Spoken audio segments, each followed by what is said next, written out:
Em nome do Pai que me criou, em nome do Filho que me resgatou, e em nome do Diviníssimo Espírito Santo que me santificou. Divina vontade, reina na minha vontade. Ó minha mãe, eu te amo e tu me amas. Dá-me um gole da divina vontade. Me abençoe, ó Mãe Rainha, para que eu possa fazer todas as minhas ações hoje sob os vossos dulcíssimos olhos maternais. Amém. Fiat. Eu não sou nada. Deus é quem é tudo. Pai, eu te amo.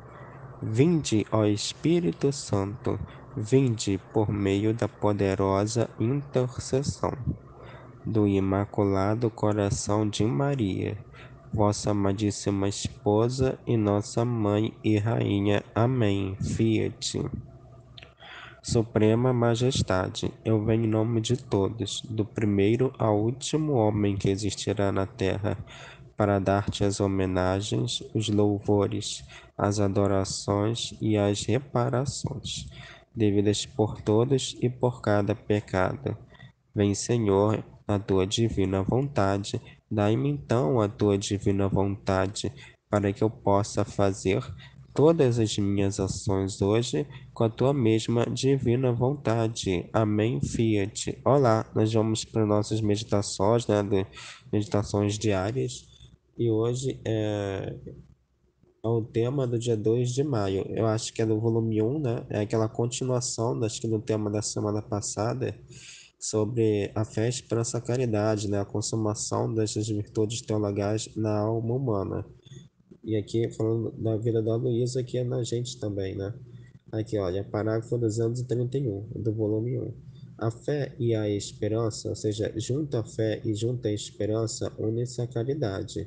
E a esta une tudo que há nas outras duas, de modo a formar uma só, enquanto são três. Então, olha, para com a fé e para a esperança, né, a caridade se une. E esta, ou seja, a caridade, une tudo que há nas outras duas. Então, a caridade é, tipo assim, é a essência da fé e da esperança.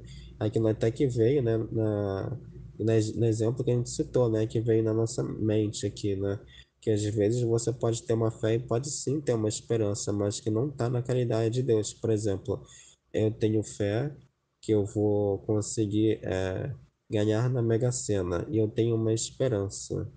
Tá entendendo que eu vou conseguir ganhar na Mega Sena. Muitas vezes essa fé, essa esperança, elas vêm da sua própria vontade humana, entende? Assim, dos próprios desejos humanos, elas não vêm da caridade que é em Deus. Então, eu acho que a pessoa, né, eu acho que a gente vai ver ao longo do trecho, né, que você tem que começar a desejar Deus para ter essa caridade, entende? Então, ó, de modo que a caridade forma uma só virtude, enquanto na verdade são três, né? A caridade é a essência da fé e da esperança. Eis a minha esposa, simbolizada as três virtudes teologais para a trindade das divinas pessoas. Depois prosseguiu, parágrafo 232. Se a fé faz crescer, a esperança faz esperar, a caridade faz amar.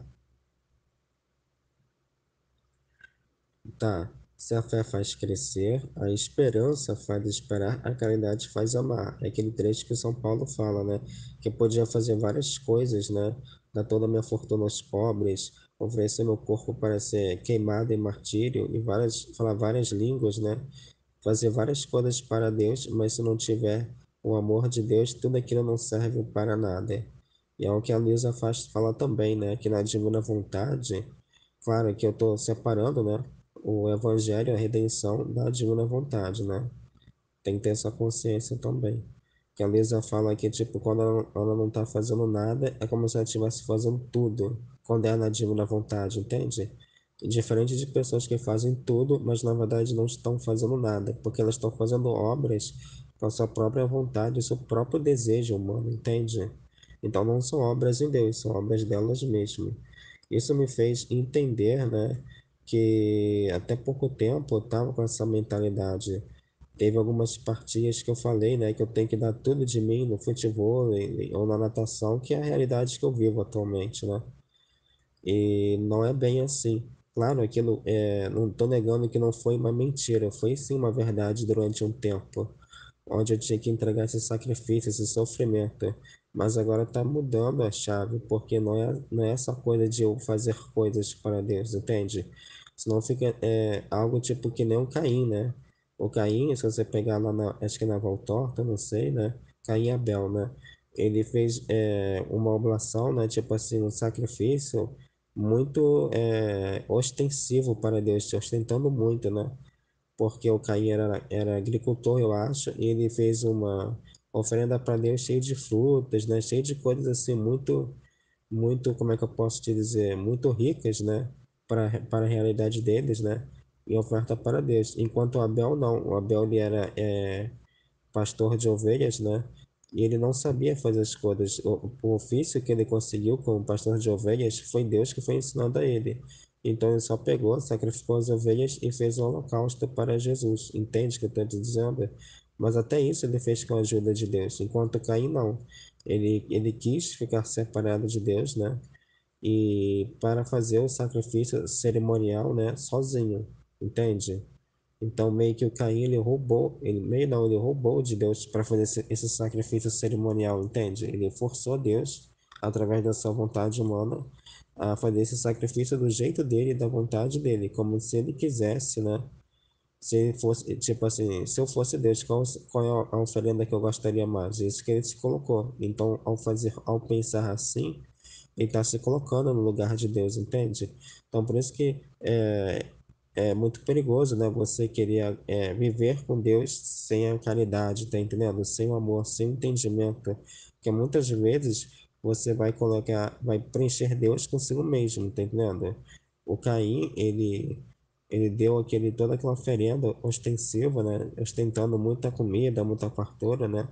Porque ele não estava vivendo com o amor de Deus. Então, só que ele sabia que ele tinha que cumprir a lei de Deus, né? Porque foi ensinado para ele pelos pais dele, né? Adão e Eva.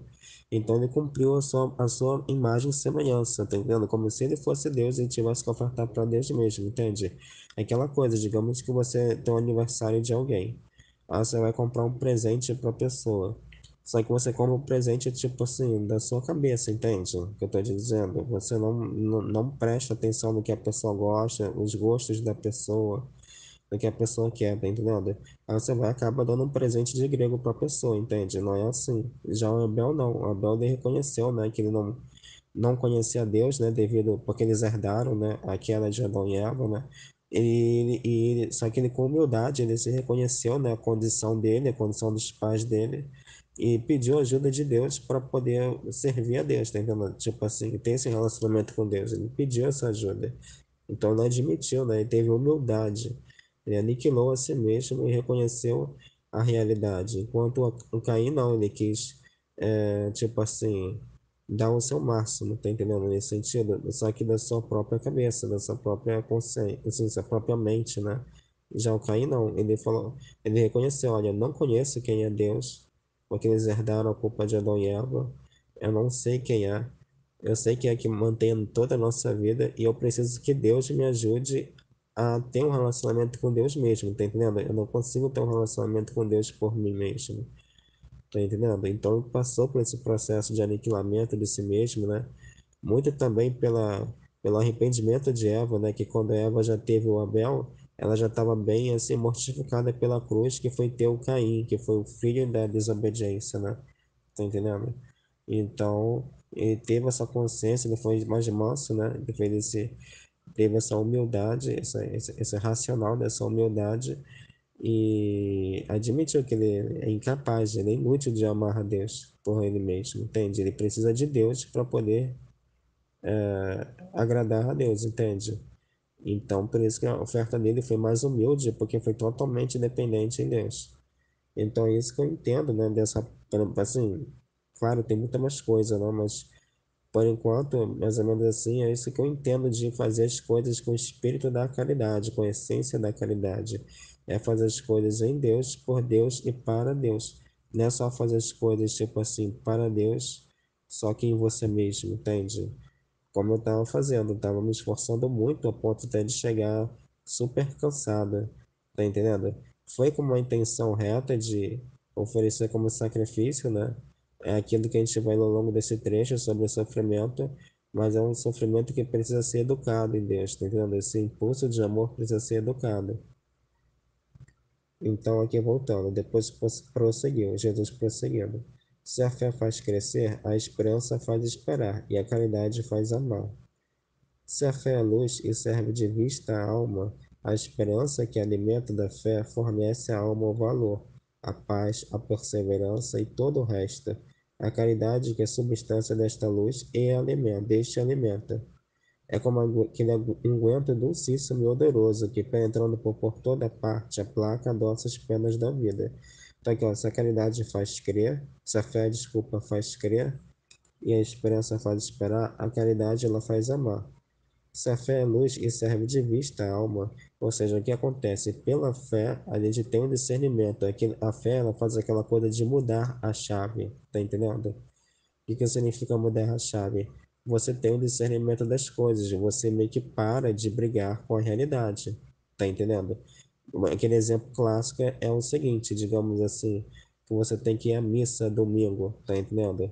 E acontece alguma coisa assim de improviso, né, de força maior, que a gente sabe que é a divina vontade, que te impede de ir à missa domingo, entende? Alguém fica doente, alguma coisa acontece, ou você tem que prestar ajuda para alguém de última hora, alguma coisa acontece. Então, o que que isso significa? Isso significa que a divina vontade que quer que você não vá à missa naquele domingo, né? E você fique ajudando, tipo assim, se focando, né? Sendo Deus naquela situação, tipo, sei lá, de cuidar alguém, tá entendendo? De alguém que ficou doente, no improviso que aconteceu, que Jesus quer que você dedique, né, sua atenção, sua inteligência e memória e a sua vontade, que vão ser usadas por Deus, né? Suas faculdades da alma, a sua mente, né, a sua consciência para aquela nova situação que Jesus mesmo trouxe. Uma pessoa que ficou doente, ou então você mesmo ficou doente, alguma coisa assim de que aconteceu de supetão, entende? E você fica em paz em relação a isso, tá entendendo? Você não fica brigando com a realidade, tipo assim, aconteceu isso e mesmo assim eu vou para a missa custe o que custar, ainda que seja nesse espírito de sacrifício, tá entendendo? Não, aí não é um sacrifício que é em Deus, tá entendendo o que eu tô te dizendo? Na divina vontade a gente aprende a não, tipo assim, brigar, né, com a realidade, que é como eu tava fazendo, né? Desculpa, eu tava brigando com a realidade do meu próprio constituição física, tipo assim, do meu corpo físico, né? Ao ponto de me doar muito, de querer fazer as coisas lá, para ficar com muito cansaço, entende? E não é essa a vontade querida de Deus, entende? Então, o sofrimento é o sofrimento que vem de Deus, não o sofrimento que você quer ofertar.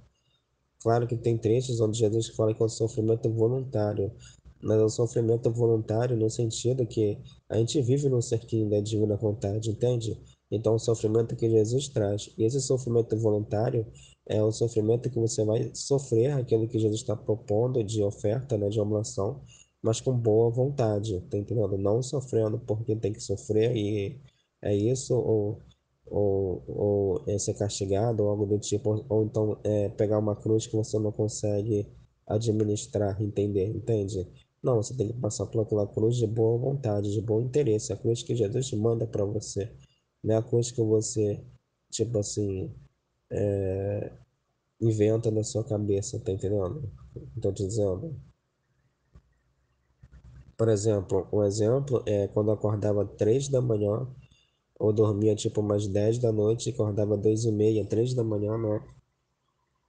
Para vir meditar. Tá entendendo? Como espírito do sacrifício, de oração, de penitência mesmo. Isso aconteceu, isso durou por um tempo, mas Jesus não quer mais isso. Agora eu tô acordando às 6 da manhã, tá entendendo? Então não é nem um sacrifício pelo sacrifício, é um sacrifício quando ele é, tipo assim, inspirado em Deus, ou seja, ele é da caridade, né? Não é da nossa cabeça. Então, a fé, ela troca essa lógica humana de uma lógica racional para uma lógica divina, como a gente acabou de falar, né? Você não fica mais brigando com a realidade para fazer a vontade de Deus, né? Porque você tem a fé. Então, a fé te amansa muito, né? A esperança, que é o alimento da fé, fornece à alma o valor, a paz, a perseverança e todo o resto, que é a esperança também. A esperança, que é o alimento da fé, fornece à alma o valor, a paz, a perseverança e todo o resto. Então, a gente tem que entender que está escrito assim, com a esperança, com a nossa, com Jesus, né, na nossa inteligência. Então, a esperança é o alimento, ou seja, a substância da fé. Fornece à alma o valor, a paz, a perseverança e todo o resto. Então, eu acho assim, que a esperança é você confiar na fé, nos atos de fé, tá entendendo? Então, no exemplo que aconteceu alguma coisa que você não consegue ir à Santa Missa domingo, você não vai ficar desesperado, porque você tem confiança na fé. Ou seja, não só a fé te ensina os motivos, mas você espera em Deus na fé. Ou seja, você não se desespera. Você sabe que você está fazendo a coisa reta, certa também pela esperança, tá entendendo? Vai nesse sentido também, né? Pela esperança que fornece a alma o valor, a paz, né? Que é a paz e a perseverança e todo o resto. Então, a fé ela precisa também ser confirmada por esses sentimentos que Jesus está dando, que é o valor, né? A virtude, a gente pode dizer. Então, a gente vê que a virtude vem aqui, pelo menos por enquanto, pela esperança, né? Vem a paz, a perseverança e todo o resto. Então, se você faz um ato que você julga, né, ser um ato de fé, e você não está em paz com esse ato de fé, então significa que eu não sei se ele é de Deus verdadeiramente, porque a fé vai trazer esperança. E um dos efeitos assim colaterais, digamos assim, da esperança é a paz, como Jesus está falando aqui, entende? E a perseverança, essa confiança justamente nesse ato de fé. Então, se você, digamos assim, nesse exemplo, que você não pode ir à Santa Missa domingo porque aconteceu alguma coisa. Você ficou doente, então uma pessoa ficou doente, você tem que cuidar. Ou seja, você tem que fazer as vezes de Jesus naquela situação. E você tem fé. Ah, então foi Deus que não quis que eu fosse à missa hoje domingo. Aí depois você começa a se desesperar, significa que você não tem muita esperança, né? Porque você não está em paz. Que a paz traz essa fortaleza da esperança, não a insegurança da desesperança, do desespero, né? E então é a esperança que ela vai, né? Tipo assim, amansando, né, suas emoções para você confiar nesse ato de fé. Tá, todo o resto. A caridade, que é a substância desta luz e deste alimento. Então, aqui a luz se refere à fé e o alimento se refere à esperança. E a caridade, ela é a essência da fé e da esperança. Então, se você tem uma troca essa lógica racional humana, né, que é o nosso jeito de ver humano, superficial, né, pela lógica divina, tá entendendo? E a gente se firma, a gente tem confiança na fé, naquele ato de fé que a gente falou que é a caridade, né? É por causa que do fundo, no fundo, é a própria esperança, que é o próprio Deus que está velado na fé e na caridade, na fé e na esperança. A gente tem que ver que a fé e a esperança são virtudes teologais, sim, mas no céu você não tem mais fé e não tem mais esperança, porque você vive tipo, a presença beatífica, tá entendendo? Não tem, só tem a caridade, não tem mais a fé e a esperança. Então, a fé e a esperança são virtudes, assim, teologais, mas que elas são muito do amor ad extra também, que é para os seres humanos aqui na Terra, entende? A gente vive pela justiça de viver no nosso mundo, tá entendendo? A gente não vê visões místicas nem nada do tipo, é por atos de fé que vão ser tipo assim, atos de fé que vão ser preenchidos, né? Pelos atos de esperança, que por sua vez são preenchidos também pela caridade, entende? Que preenche todos esses dois, a fé e a esperança. Então, eu estou falando isso porque lá no céu, né, as pessoas veem Deus como é Deus, né? As pessoas já estão absortas na vontade divina. Aqui na Terra, não. Muitas vezes a gente passa por um processo de purificação, né? E então, por isso que a gente tem ainda a fé e a esperança.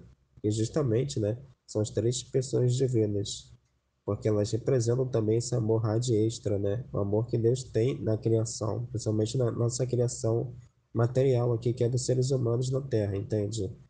Então, a fé e a esperança justamente mostram, né?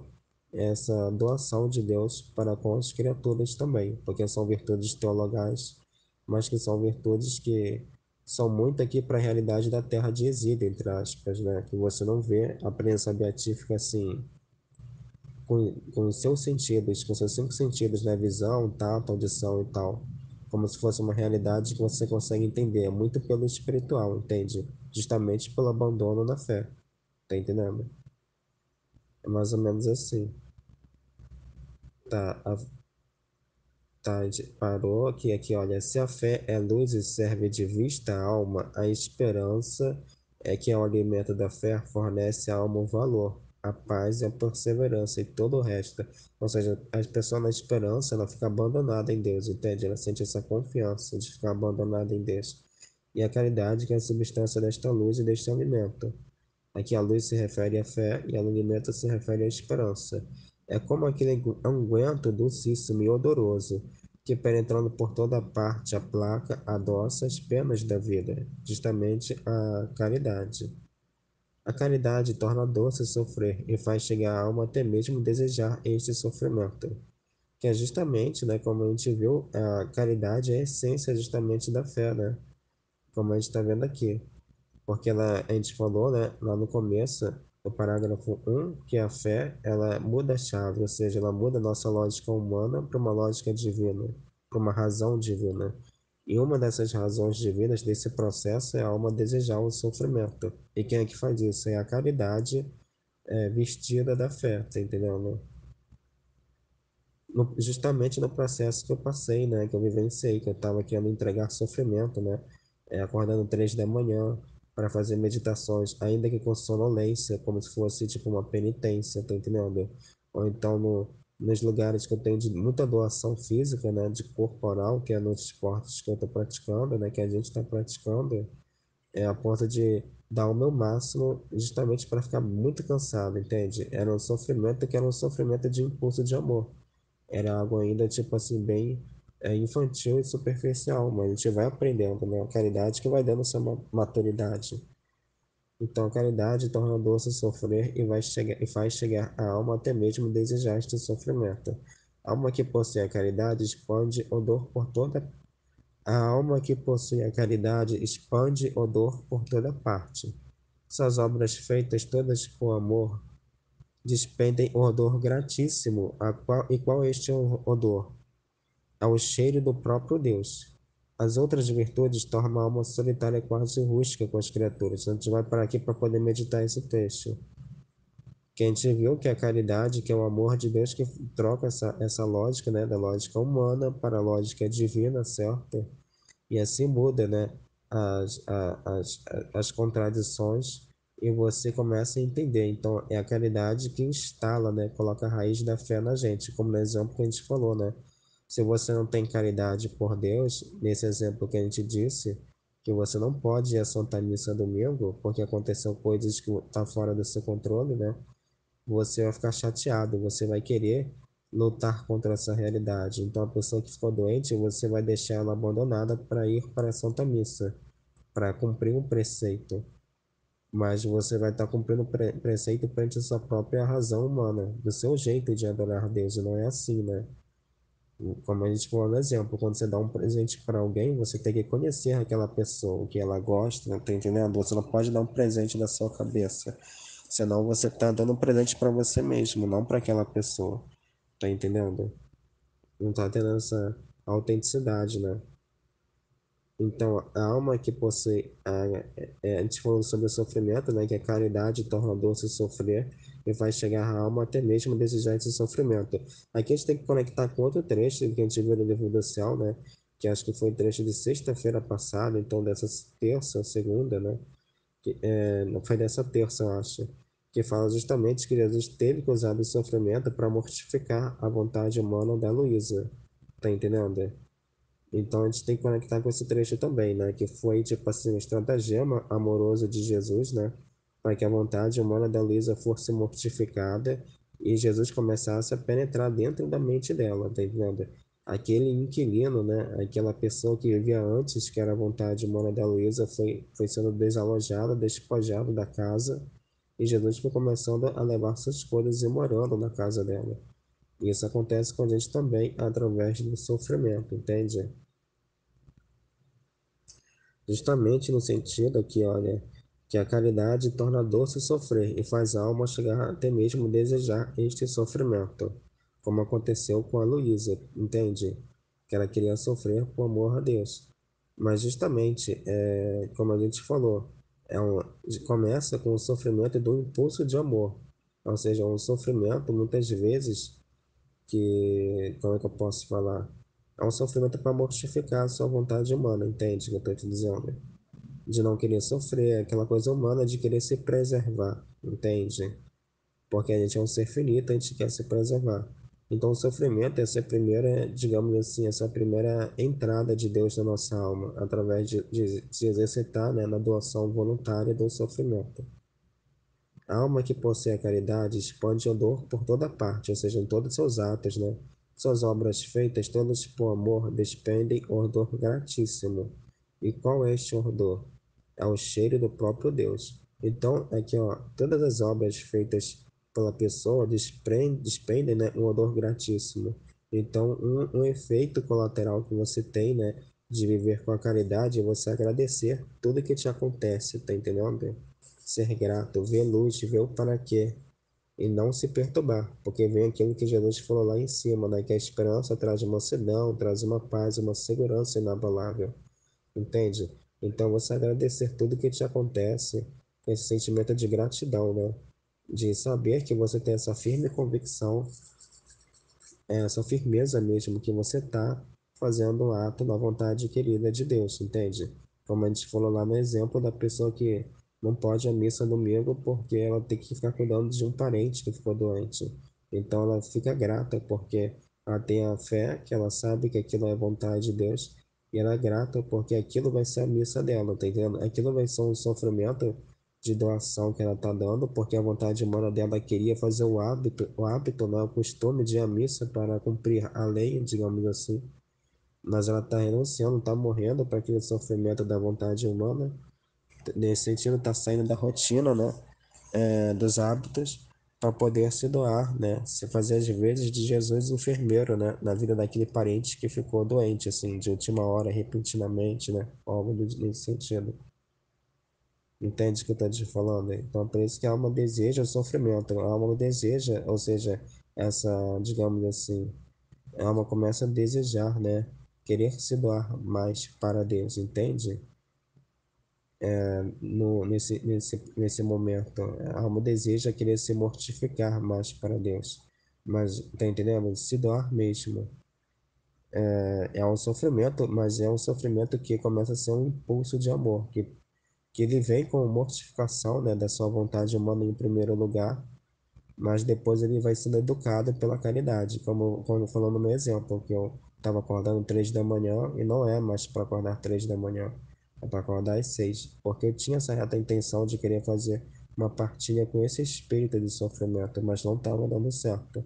Mesma coisa no esporte, eu estava me doando tanto no esporte que eu estava morto, então meu dia ele acabava com essas atividades físicas, entende? Eu não conseguia render frutos em outras coisas que Jesus queria fazer através de mim também, tá entendendo? Porque eu ficava simplesmente estafado, eu acabava, eu ficava acamado, não tinha mais forças no meu corpo, então eu estava desrespeitando também, né? Inconscientemente a vontade de Deus que fez o meu corpo ser assim, tá entendendo? Claro, não é para fazer de qualquer forma, mas é para fazer com moderação, né? Com gratidão, né? Com espírito de gratidão, como Jesus está falando aqui. Para um espírito de agradecimento e de consciência daquilo que você está fazendo. E qual é esse odor? É o cheiro do próprio Deus, tá entendendo? Essa coisa de. Porque assim, com esse espírito de gratidão que Jesus está dando, né? Você ama aquelas coisas que estão acontecendo com você. E aí vem a caridade, que é o espírito do próprio Deus, tá entendendo? As outras virtudes tornam a alma solitária e quase rústica com as criaturas. E acho que até consigo mesmo, né? Porque você fica, tipo assim, querendo cumprir metas, querendo cumprir penitências, tá entendendo? Ou então vem uma pessoa, né? Como a gente falou, por exemplo, você está no ponto de ônibus e vem uma pessoa que digamos assim, você tem um certo até preconceito até religioso, por exemplo, uma pessoa cheia de tatuagem, né? Ou então cheia de piercing, de alagador, né? Só um exemplo assim, pode ser qualquer outra pessoa, pode ser, sei lá, uma pessoa LGBTQI+, uma pessoa homossexual, então pode ser assim que é militante mesmo, né? Que escancara no seu vestimento, no seu jeito de ser. Ou pode ser até pessoas de outra religião, vai que senta, sei lá, um pai de santo do seu lado ou algo do tipo, e você começa a se sentir mal, tá entendendo? A ponto de querer fugir daquela situação. Então isso é porque você tem virtudes humanas ainda, mas sem a caridade em Deus, tá entendendo? E é quando você vê a caridade em Deus, todas essas coisas, né, ficam de lado. Porque a gente sabe que a ignorância espiritual das pessoas, como Jesus mesmo fala em outro trecho do livro do céu, né, que deixa de lado todas essas coisas para ficar com a criatura, até mesmo pessoas que modificam seu corpo com tatuagens e coisas do tipo. A gente sabe que é algo que vem do coração, da mente da pessoa, mas a gente deixa de lado, porque o próprio corpo é algo temporal, algo que passa, que vai virar pó. Tá entendendo? A gente tem que se focar na alma. Então, esse é um exemplo, né?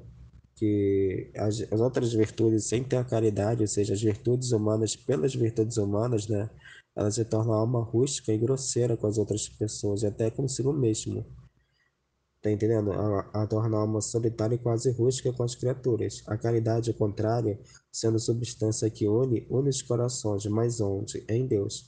Então você comunica Deus, né, para as pessoas através dos seus atos, tá entendendo?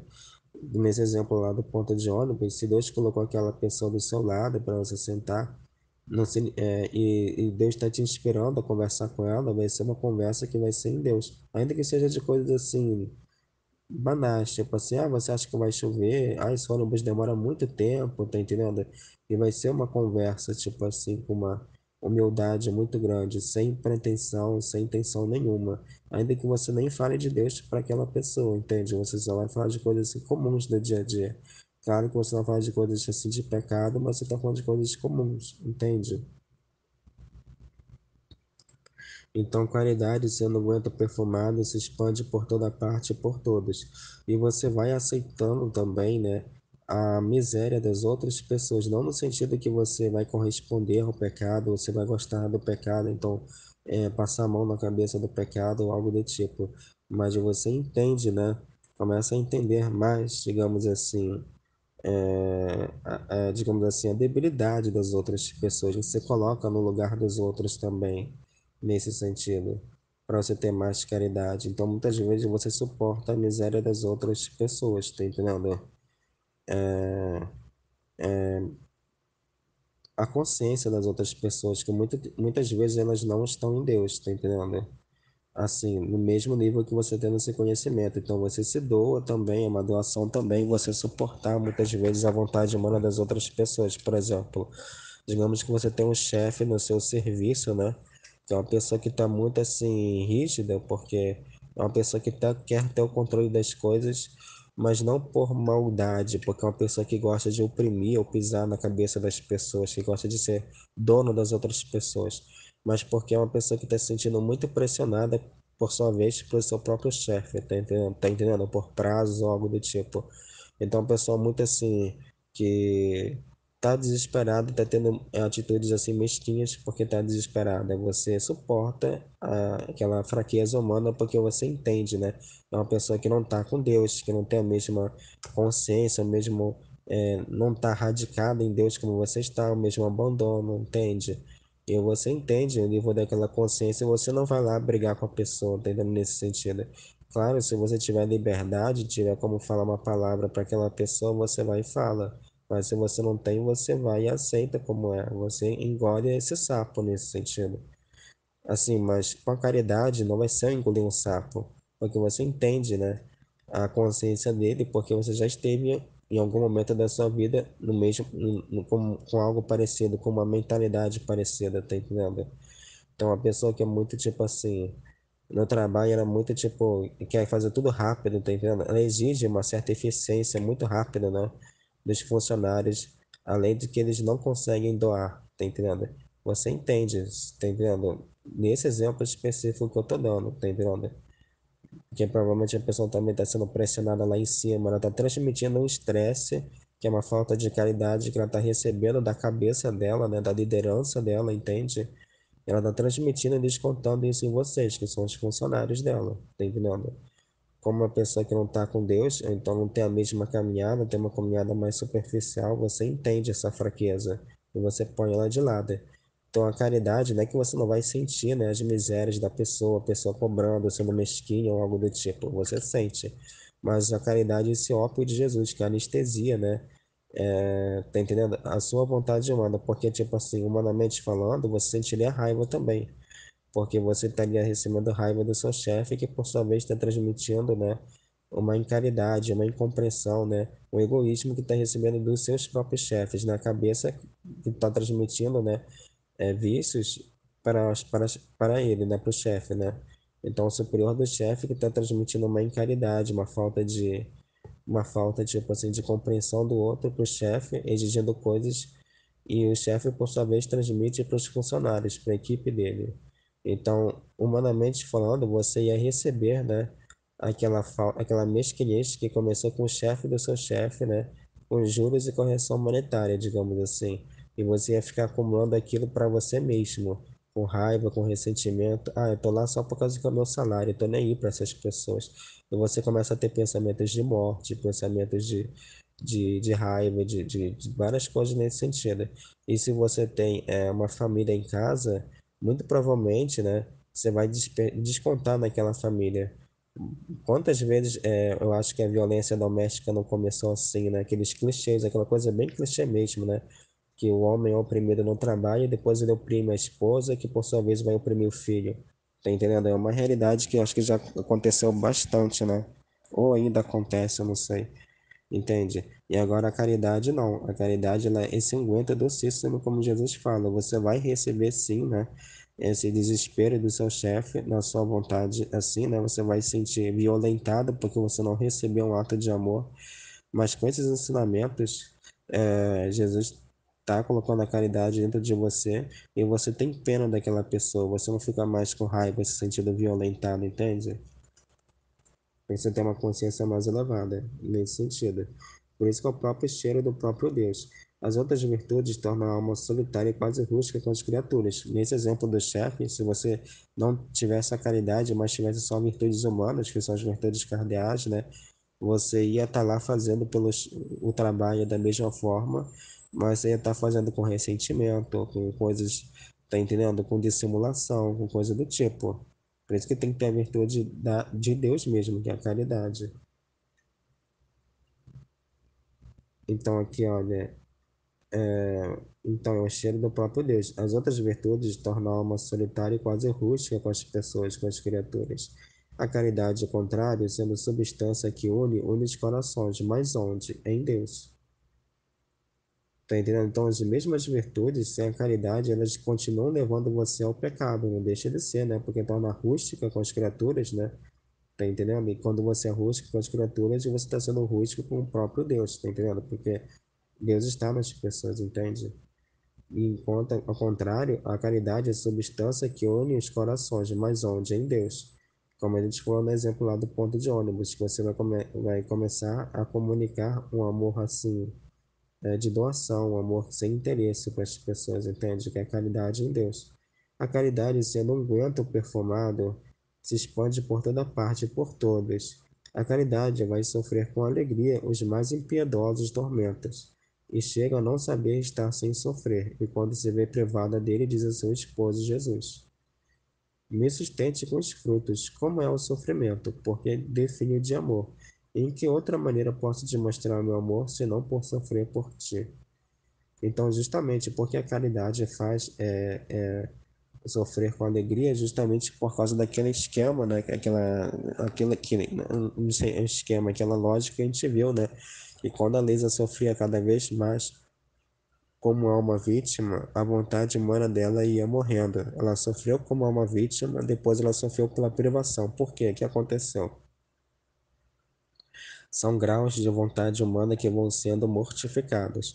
O primeiro grau, assim, que a gente tem entendido, pelo menos, a mortificação da sua própria humanidade, no sentido do seu instinto de sobrevivência. Então, Luísa muitas vezes se oferecia como uma vítima, sofrendo penas assim inaudíveis, penas bem pesadas mesmo, né? E isso já é uma mortificação muito grande no nosso instinto de sobrevivência, que nosso instinto de sobrevivência fala o seguinte pra gente: fugir da dor e buscar o prazer. Tá entendendo? Então foi uma primeira mortificação que a Luísa teve de destruir, né, esse ego, esse eu humano, tá entendendo? Do instinto de sobrevivência animal mesmo, tá entendendo? De não querer que o corpo padeça, ou coisa do tipo. Depois vem outro tipo de mortificação, que foi a privação da sensível, né, do espiritual, da presença sensível de Jesus, né, que ela passou muito tempo do livro do céu, até mesmo reclamando e tal, né, até mesmo nos giros da alma, né, pedindo para todas as coisas da natureza, pedir para que Jesus volte e tenha uma conversa com ela, como era aqui no volume 1, né? Era com mais frequência que acontecia as presenças sensíveis de Jesus, entende? Então ela estava assim disposta a sofrer muito para que só para ter a presença sensível de Jesus. Então isso que acontece, quando chega um sofrimento, para um sofrimento humano assim, né? E você ficar só nessa, muitas vezes você vai querer sofrer, mas querendo ter méritos, entende? Ter méritos para, digamos assim, barganhar com Deus, ainda que seja coisas santas, tá entendendo? Tipo, por exemplo, agora com a quinta-feira, né? Eu vou ter aula de natação agora às 10 da manhã. Então, eu vou chegar lá, vou dar o meu máximo para ficar bem estafado, ofertando esse sofrimento para Deus, para que tal pessoa X ou Y se converta. Tá entendendo? Não é assim que acontece. Você não tá fazendo as coisas com o amor de Deus, você tá fazendo as coisas com o seu próprio amor humano. Entende o que eu tô te dizendo? E não é assim, né?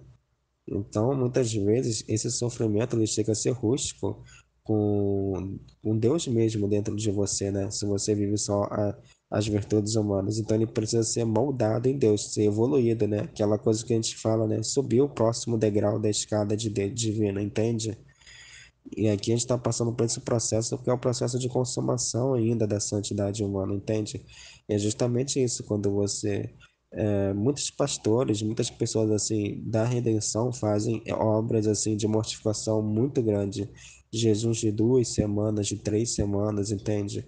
Mas são obras muitas vezes onde a pessoa coloca uma intenção pelo fim do aborto no Brasil, por qualquer coisa do tipo, ainda que sejam intenções santas, não é ainda a vontade de Deus, porque a pessoa ainda existe, a pessoa está querendo comprar coisas perante a Deus, entende?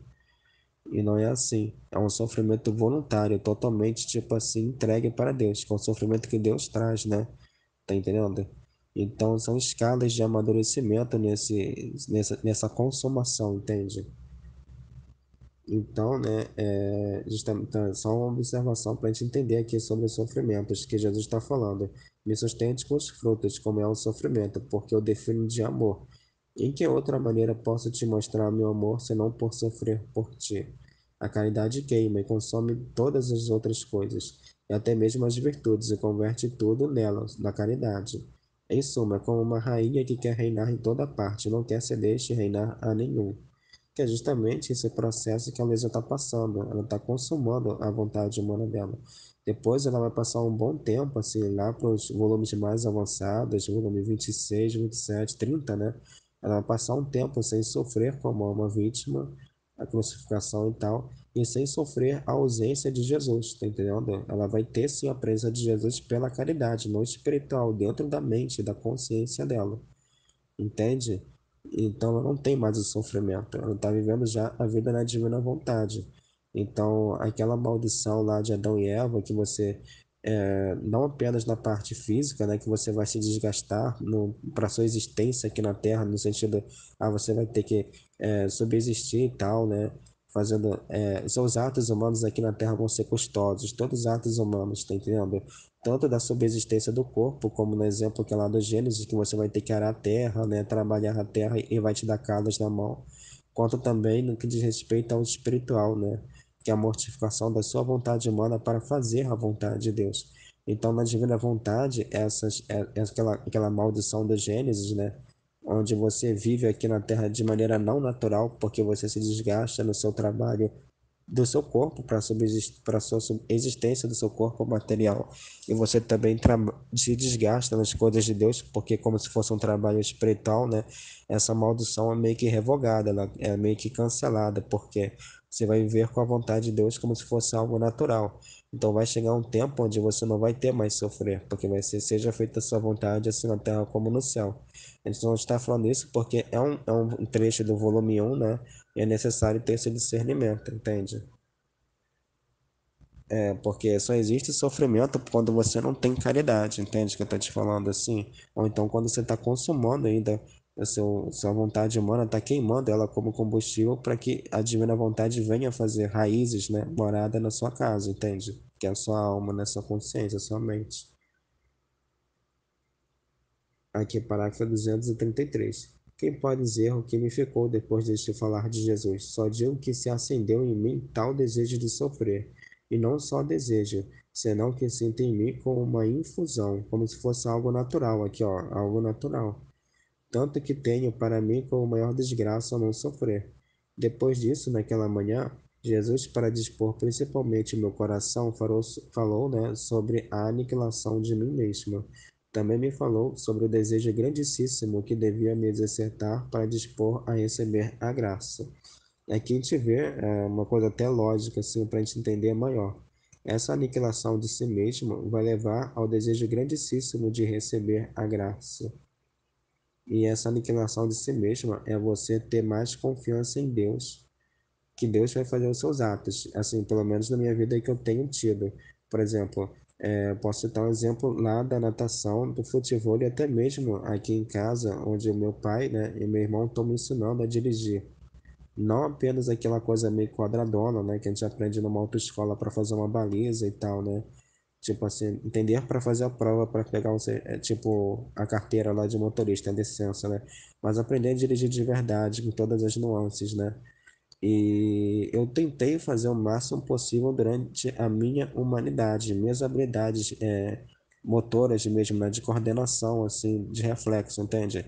E tava dando errado. E eu vi que eles estavam ficando estressados, tanto meu pai quanto meu irmão. Tá entendendo? Aí eu perguntei assim pra Jesus, nossa, eu tô dando o meu máximo aqui, mesmo assim eles estão ficando irritados, eles que estão me perseguindo, ou eu que estou fazendo errado? Então eu fiz esse ato de fé, de que esse é um ato divino e é que é Jesus que tem que fazer através da minha humanidade, entende? E eu fui fazendo e tal, e foi dando certo. Os movimentos, eles ficaram mais acalmados, entende?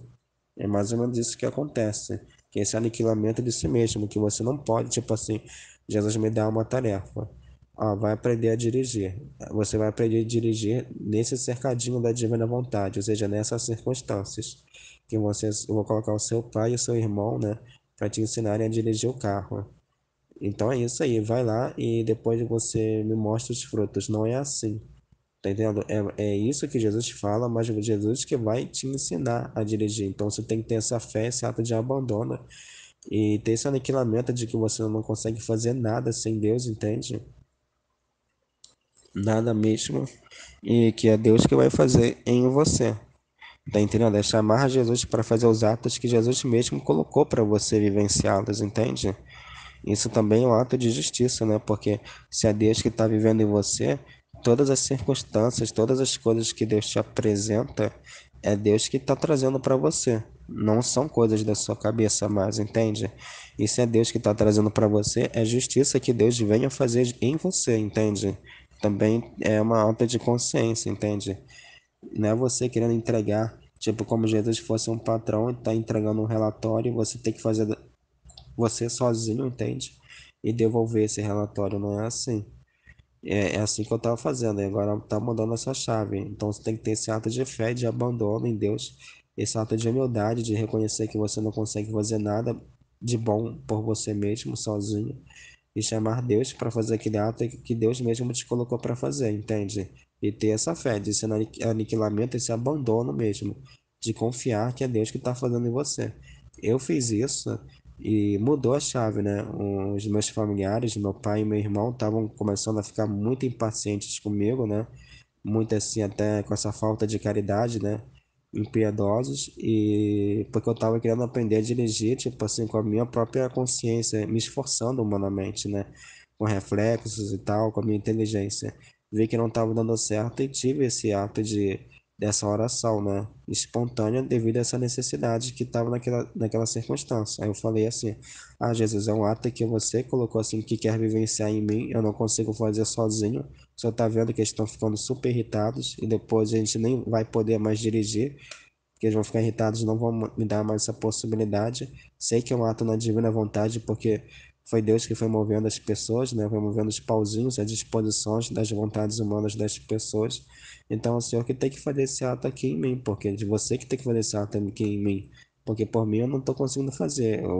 Eu juro, assim, né? Modo de falar que eu estou fazendo o máximo que eu posso na minha humanidade. Não está dando certo, não está sendo suficiente. É você que tem que fazer em mim. E eu tive esse ato de abandono de fé e foi dando certo, tá entendendo? Não significa que eu comecei a dirigir, tipo, esplendorosamente, tá entendendo? Não foi assim. Mas eu fui dirigindo certinho, tá entendendo? Sem mais, prestando atenção nas coisas, dentro ainda da minha pequenez, da minha humanidade. Então não foi algo tipo assim, que quando eu fiz essa oração, digamos assim, eu fui possuído, né? Então tive habilidades que eu nem tinha. Não, foi ainda mesmo dentro da tipo assim, da minha humanidade, tá entendendo? Eu fui fazendo as coisas lenta e tal, mas eu fui fazendo as coisas de maneira certa, entende? Com mais perfeição, com mais segurança, né? Como a gente viu lá sobre a esperança, que ela traz essa paz e essa mansidão. Então é exemplo, né?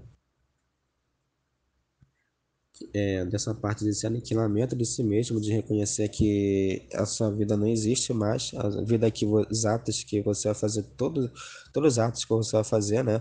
Até o simples ato de ir no banheiro, desculpa, né? A caixinha aqui do, ela fechou, mas até o simples ato de ir no banheiro, né, para fazer essas necessidades fisiológicas, né, e tomar banho também é um ato da divina vontade, né, e saber que a sua vida agora, os atos, as ações que você vai fazer são ações que você em Deus, então logo elas precisam estar em Deus, tá entendendo? Como Jesus mesmo falou, né, a caridade são atos, a vivência, onde os corações mais aonde? É em Deus, entende?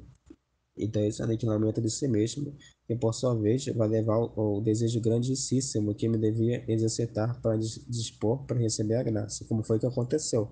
Eu fiz esse ato de humildade, né, que foi Deus fazendo em mim, através da minha inteligência, e depois me levou, né, ao desejo grandíssimo que devia me exercitar para me dispor a receber a graça. Porque o que aconteceu depois?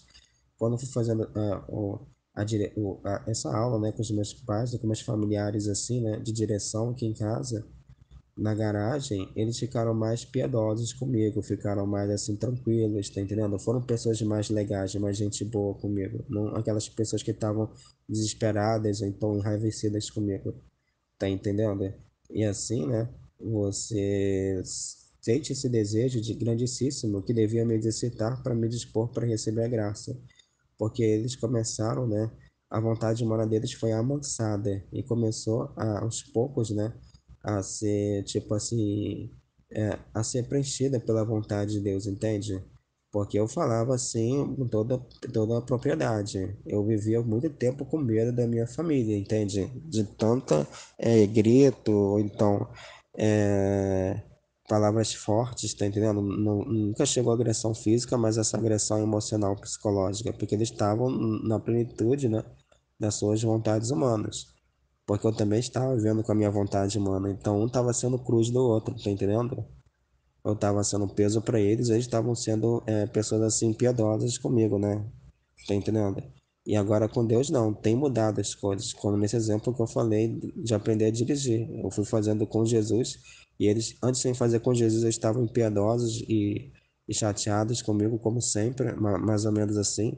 Aí depois, quando eu fiz com Jesus, mudou a chave, né? E você até se espanta na sua humanidade. É uma pessoa que sempre falou de maneira rígida, firme e grossa, até meio grosseira com você, começa a mudar, a falar de um tom de voz mais assim amigável, né? Mais amistoso.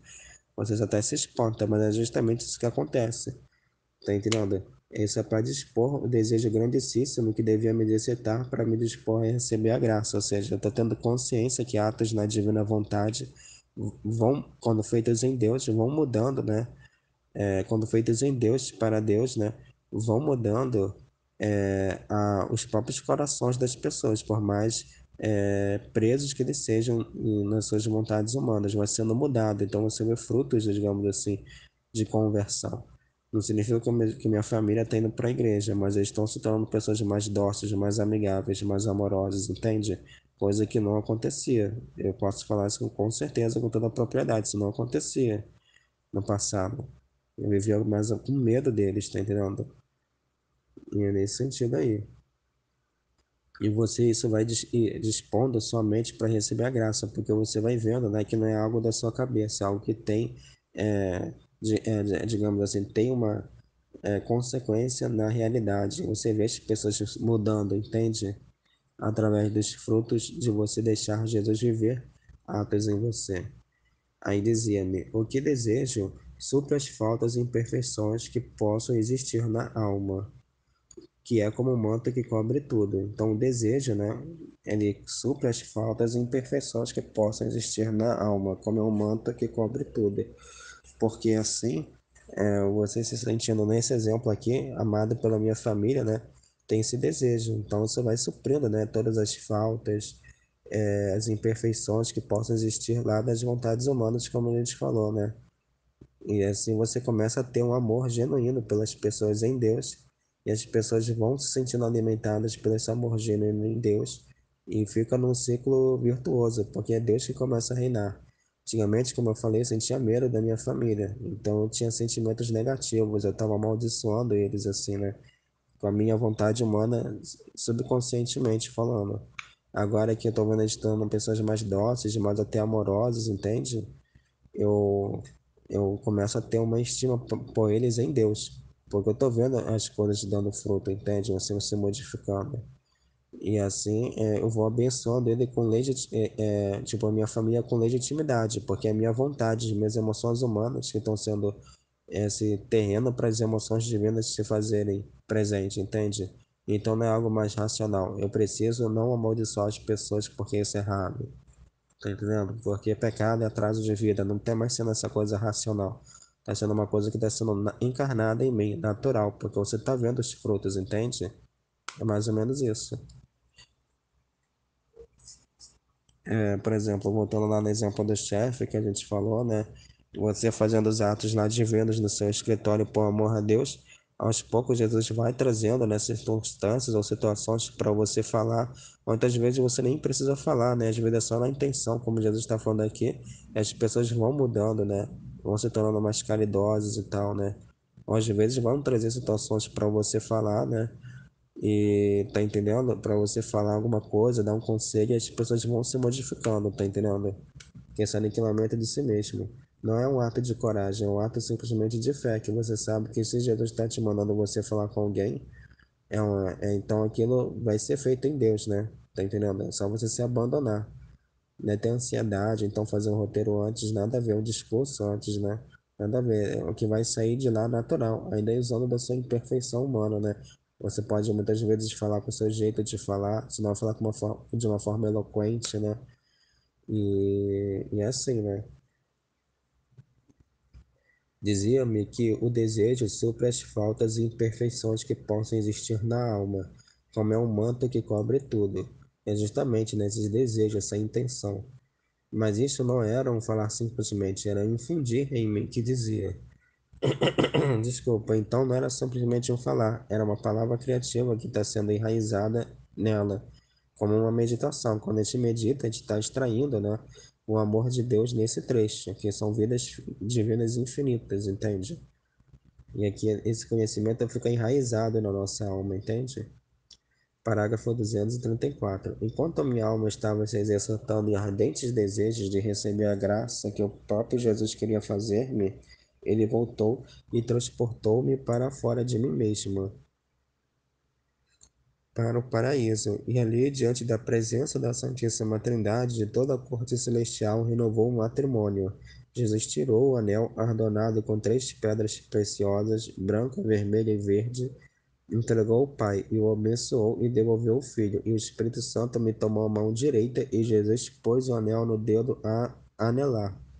Depois que fui admitida ao beijo das 3 pessoas divinas e me abençoaram. Aqui ela foi, né, digamos assim, até no modo de falar, né, contratada, né, admitida a ser filha da divina vontade, assim. Agora ela tá no amor extra, tá entendendo? Ela tá sendo parte também. comunicante da Santíssima Trindade, porque Deus veio morar no coração dela, nesse matrimônio místico. Mas demorou um tempo, que foi no tempo de Deus. Aqui, olha, no começo desse parágrafo, enquanto minha alma estava se exercitando em ardentes desejos de receber a graça que o próprio Jesus queria fazer-me, ele voltou e transportou-me para fora de mim mesma. Então tem um tempo, né? As coisas não vão mudando assim do nada. Vão ser atos que vão ser feitos em Deus, tá entendendo? E tem um determinado, tipo assim, número de atos para serem feitos em Deus. Para você começar a ver frutos sendo, tipo, dando, perdão, frutos dando, tipo as coisas dando fruto, como foi no exemplo lá aqui na minha família, entende? Então, as coisas não é no seu tempo, é no tempo de Deus, né? E vai demorar o tempo que é no tempo de Deus, que é o tempo da sua maturidade espiritual, que é o tempo que Jesus vai mexendo, né? Com certeza, inúmeras peças no dentro do equilíbrio da justiça e tal, coisas que a gente não conhece, pelo menos eu não conheço ainda. Então, por isso que tem que ter a esperança de esperar o tempo de Deus, né? E só que a Luísa não esperou em ociosidade, ela foi fazendo os atos que Jesus foi tipo assim propondo, né? Com esse espírito de aniquilamento de si mesma, de depender totalmente de Deus, como ele citou lá do Abel, né? Que ele dependeu totalmente de Deus para cumprir o que Deus queria dele, que era uma oferta, né? Uma oferta lá, né? Que eles tinham que fazer. No caso, o Abel ele fez em Deus, tá entendendo? Aí aqui, olha, então as coisas vão mudando, vão se alterando, só que é no tempo de Deus, está fora do seu tempo, do seu controle, tá entendendo? As coisas vão acontecendo no tempo de Deus, que é aquilo que a gente vê, né? 1000 anos é como se fosse um dia para Deus e um dia para a gente é como se fosse 1000 anos para Deus, entende? As coisas estão no tempo de Deus, entende? O que quer falar nessa frase é que as coisas estão no tempo de Deus. Basta você, é, tipo assim, o que significa? 1000 anos para a gente é como se fosse um ano para Deus, entende? É justamente esse descompasso da vontade humana, que, tá demorando muito, mas na verdade para Deus já está acontecendo rápido. E às vezes, né, para a gente quer fazer coisas rápidas, um dia para a gente é 1000 anos para Deus, ou seja, um ato de vontade humana atrapalha muito o ato de vontade divina. Aqui um dia, né, um ato de vontade humana que quer tudo no aqui e no agora, entende? Atrapalha muito, né, os planos de Deus. Então Deus tem que ficar esperando lá, né, 1000 anos para Deus, como foi ao longo de toda a Bíblia, né, no Antigo Testamento, até mesmo durante a redenção, né, para poder chegar aqui a Luísa Picarreta. Então a gente quer falar que tem que ter esse abandono, esse aniquilamento, né? Como a gente viu lá pela fé e pela esperança que espera em Deus, mas com caridade, para fazer os atos em Deus. Então, no começo, pode parecer que realmente é 1000 anos para a gente e um ano para Deus. Mas o tempo, essa noção de tempo vai se casando, porque você vai estar mais dissolvido em Deus, entende? Como a Lisa fez aqui. Eu não sei quanto tempo, assim, da Terra, né? Se ela passou 1, 2, 3 anos, né? Se exercitando em ardentes desejos de receber a graça que o próprio Jesus queria me fazer. Mas aconteceu, tá entendendo? Então, acho que vai nesse sentido, entende? Que as coisas acontecem no tempo de Deus, que você não tem controle de nada. A única coisa que você tem controle, né, é querer Deus e deixar Deus viver a sua vida, chamando Deus e se abandonando. E todos os atos que vão acontecer vão ser atos que Deus vai estar fazendo através da sua pequenez, da sua humanidade. Não vai ser algo fantástico, né? Você não vai ter habilidades sobrenaturais do nada, tá entendendo? Vai ser atos que vão ser feitos através da sua humanidade, mas em Deus. E você vai ter essa paz de espírito, tá entendendo? Que é Deus que está fazendo em você. Muito também desses frutos, né? Que as pessoas vão mudando a sua chave, a sua mentalidade. Elas vão se tornando mais mansas, mais dóceis, mais puras também, né? Como a gente falou. Você vai sendo admitido ao beijo das 3 pessoas divinas e me abençoaram. Ou seja, Deus vai se fazendo morada dentro da sua casa, entende? Parágrafo 235. Quem pode dizer minha confusão quando me encontrei diante da Santíssima Trindade? Só digo que assim que me encontrei ante a sua presença, caí o rosto em terra, e ali permanecendo, se não tivesse sido por Jesus que me animou para ir à sua presença, tanta era a luz, a santidade de Deus. Só digo isto, as outras coisas deixo porque recordo confusamente. Então a gente vê, né, que a humanidade de Jesus que é esse sumo pontífice que nos leva a Deus, tá entendendo? É pelos méritos de Jesus que eles são vão sendo comunicadas na nossa mente, né, na nossa consciência, né? Como foi falado no exemplo, né? Não só méritos de paciência, mas também de fortaleza, como no exemplo, onde você tem uma pessoa que está com uma vontade humana obstinada no mal, como foi no exemplo da meditação da Aline, né? Que foi um filho que é homossexual, pode ser qualquer outra situação de pecado, né? A gente pegou isso nesse exemplo específico, e está obstinado nesses atos, tá entendendo? E você tem essa firmeza por Deus, né? Tá entendendo? De não odiar as pessoas, como a gente falou, né? A gente falou até no exemplo lá do ônibus, onde, tipo assim, vem uma pessoa que senta do seu lado, e uma pessoa, sei lá, de Umbanda, de uma religião diferente, que ostenta, né? Ser dessa religião, né? Uma pessoa que tá paisana normal, ou então uma pessoa que tá com uma roupa inadequada, então tá com uma roupa até tipo assim, amedrontadora, cheia de tatuagem, com aquelas coisas de modificação corporal, né, e tal. E você não vai ter, tipo, ódio da pessoa em si, você vai ter essa firmeza, essa caridade em Deus, né? Tá entendendo? E claro, se fosse num relacionamento e tal, né? Se fosse um filho seu, né? Você tem que falar, não é legal você se vestir assim, tal, tal, tá assim assado, né? Porque você tá magoando o coração de Deus, né? Tem que ter essa firmeza também, né? Não é só ser passivo assim, né? Mas justamente essas virtudes que você vai ter de firmeza, de fortaleza na fé, é Deus que vai infundir, entende? Nas situações que Deus vai trazer para você. Porque é justamente aquilo, o aniquilamento de si mesmo. Vai ter vezes que você vai ter que sim falar um pouco mais assim grosseiro com uma pessoa, porque é o que a vontade humana dela consegue compreender. Não estou falando grosseiro no sentido que você vai xingar, mas falar com mais firmeza, com mais força. Mas vai ser Deus que vai infundir, né? Tá entendendo? É Deus que vai colocar a mão de baixo antes de você ir falar com aquela pessoa, justamente para produzir os efeitos e os frutos, né? E ó, só digo isto, então ela caiu no rosto, porque ela, devido à presença de Deus, né, caiu o rosto em terra, e ali haveria permanecido se não tivesse sido por Jesus, que me animou para ir à sua presença. Tanto era a luz e a santidade de Deus. Só digo isto, as outras coisas deixas porque recordo confusamente. Passou muito tempo, né? É aquilo que a gente falou, a gente não vai se tornar super-homens, pessoas super-humanas, a gente vai continuar na nossa humanidade mesmo, entende? A nossa alma que vai sendo modificada conforme Deus quer.